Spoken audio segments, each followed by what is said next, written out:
Halo, Assalamualaikum warahmatullahi wabarakatuh. Selamat pagi siswa-siswi kelas 12 SMA Negeri 1 Salatiga. Semoga masih dalam keadaan sehat dan selalu semangat dalam proses pembelajaran daring yang guru-guru kalian berikan ya. Oke, untuk hari ini ya kita masih membahas tentang computational thinking ya, di mana materi ini adalah materi lanjutan dari minggu yang lalu ya. Jadi saya ingatkan kembali, hari ini kita masih membahas tentang computational thinking ya. Saya harapkan kepada siswa-siswi sekalian juga mengingat apa itu computational thinking dan apa sih fungsinya untuk mempelajari computational thinking pada pelajaran informatika ini ya. Oke. Untuk mempersingkat waktu kita langsung bahas saja ya.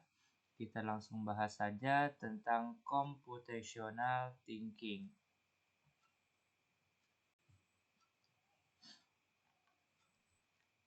Oke. Berpikir komputasi melibatkan sekumpulan keahlian dan teknik pemecahan masalah yang biasanya digunakan oleh pengembang perangkat lunak untuk menulis program aplikasi komputer ya. Teknik-teknik yang digunakan yakni dekomposisi, pengenalan pola atau disebut dengan pattern recognition, generalisasi pola, dan abstraksi atau disebut dengan pattern generalisasi ya. Untuk mendefinisikan suatu model diperlukan rancangan algoritma dan analisis data atau visualisasi yang meliputi sebagai berikut ya. Jadi teknik-teknik yang digunakan ya itu ada beberapa di sini ya. Yang pertama itu ada dekomposisi ya.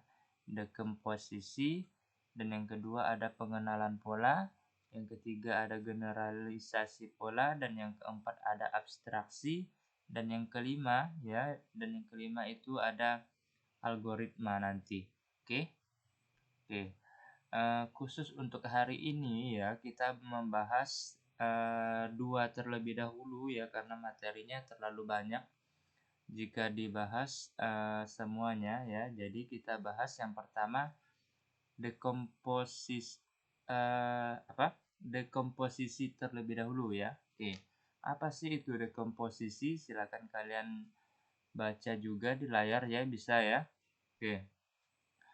Dekomposisi atau decomposition adalah salah satu metode yang dapat diterapkan di computational thinking. Computational thinking memiliki arti pendekatan yang dapat kita lakukan dalam proses belajar, yang tujuannya untuk bisa mencapai sesuatu yang ingin kita raih. Menggunakan metode dekomposisi, masalah yang kita punya akan dijadikan menjadi pecahan-pecahan masalah kecil atau dijadikan sub-bab ya. Oke. Jadi dekomposisi ini fungsinya untuk memecahkan masalah menjadi sub-bab ya.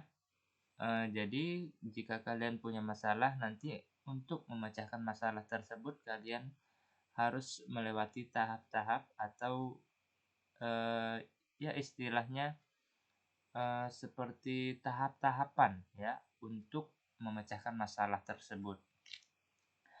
Pecahan-pecahan masalah yang menjadi lebih sederhana itulah yang membantu kita untuk menyelesaikan masalah yang besar.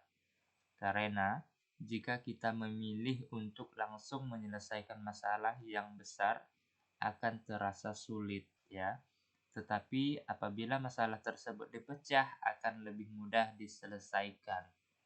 Oke. Jadi sekali lagi saya tekankan, saya ingatkan ya, dekomposisi adalah metode yang digunakan untuk memecah masalah menjadi sub-sub masalah ya. Oke, kita lanjut. Menggunakan metode dekomposisi sangat luas penerapannya. Lebih baik jika mempunyai masalah yang menurut kita besar dipecahkan dengan lebih baik jika mempunyai masalah yang menurut kita besar dipecahkan dengan metode ini. Hal ini dapat diilustrasikan saat kita ingin mengetahui sebuah ponsel dapat menyala dan digunakan. Dengan masalah ingin mengetahui cara ponsel dapat bekerja, kita dapat memisahkan setiap bagian dari ponsel, dan masing-masing dari bagian tersebut dapat kita periksa cara kerjanya secara terperinci. Tentu saja dengan metode tersebut akan lebih mudah menemukan jawaban yang kita cari daripada harus memeriksa ponsel tanpa dipisah setiap rangkaiannya terlebih dahulu. Jadi masalah di sini jika kalian ingin mengetahui cara kerja ponsel, kalian harus memisah-misahkannya terlebih dahulu ya.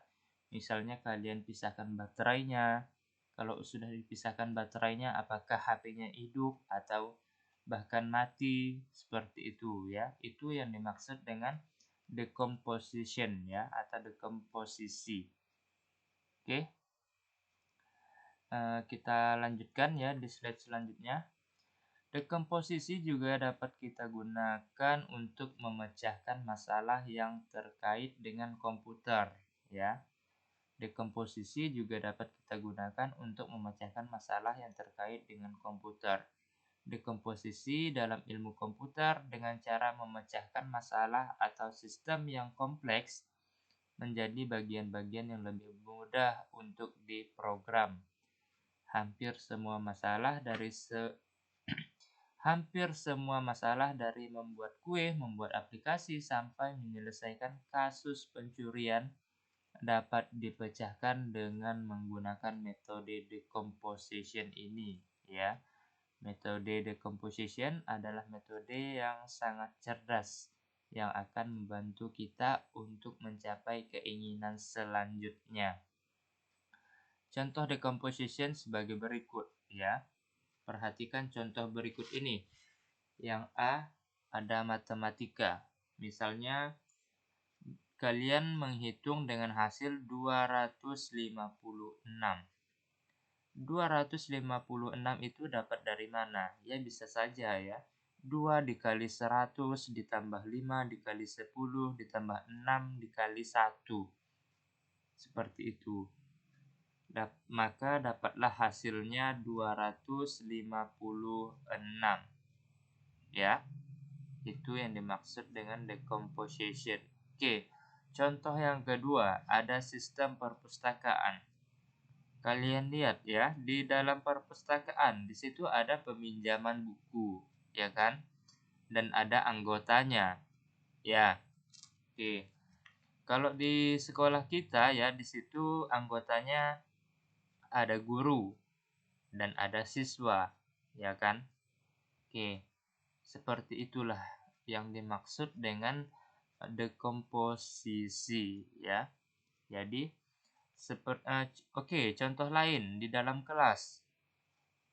Ya, kita lihat di dalam kelas, bagian kelas pasti ada yang namanya ketua kelas, ada yang namanya wakil ketua kelas, ada bendahara, dan seksi-seksi yang lainnya. Itulah yang disebut dengan dekomposisi ya. Oke. Kita lanjutkan lagi di slide selanjutnya. Ya, yang kedua ada pengenalan pola ya. Pengenalan pola atau disebut dengan pattern recognition. Pattern recognition adalah mengenali, mengidentifikasi pola yang sama yang dikenali setelah proses dekomposisi masalah dilakukan. Data-data yang telah didekomposisi terkadang memiliki sebuah pola tertentu yang membuat kita semakin mudah menyelesaikan masalah. Karena dari pola tersebut, Anda dapat mengambil suatu tindakan sekaligus sehingga tidak memerlukan waktu yang relatif banyak untuk menyelesaikan sebuah masalah karena Anda sudah mengetahui polanya. Saat ini berbagai perangkat lunak yang ada telah menerapkan penggunaan pattern recognition, ya. Di antaranya facial recognition, voice recognition, juga scan barcode yang sering digunakan dalam kehidupan sehari-hari.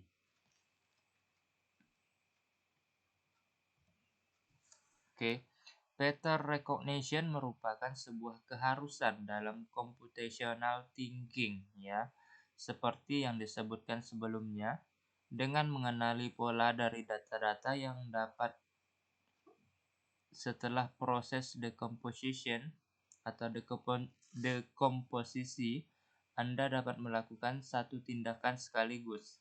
Selain itu, dengan mengenali pola, Anda akan semakin dimudahkan dalam menentukan solusi yang tepat, ya.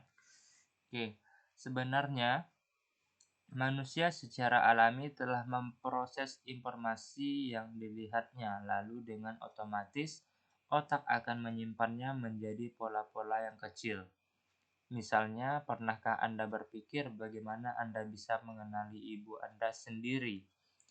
Bagaimana Anda hafal jalan menuju rumah? Semua itu terjadi karena adanya proses pengenali pola, lalu menyimpannya di memori otak. Ya. Untuk mempermudah implementasinya, berikut langkah-langkah pengenalan pola atau pattern recognition. Yang A itu ada identifikasi hal-hal umum dalam masalah. Ya. Yang kedua ada identifikasi perbedaan di antara elemen-elemen dalam masalah. Yang ketiga ada identifikasi elemen-elemen pada masing-masing masalah. Yang keempat ada mendeskripsikan pola yang sudah teridentifikasi. Dan yang kelima ada membuat prediksi berdasarkan pola yang teridentifikasi. Ya, itulah implementasi yang harus kalian tanamkan nanti ya dalam pattern recognition.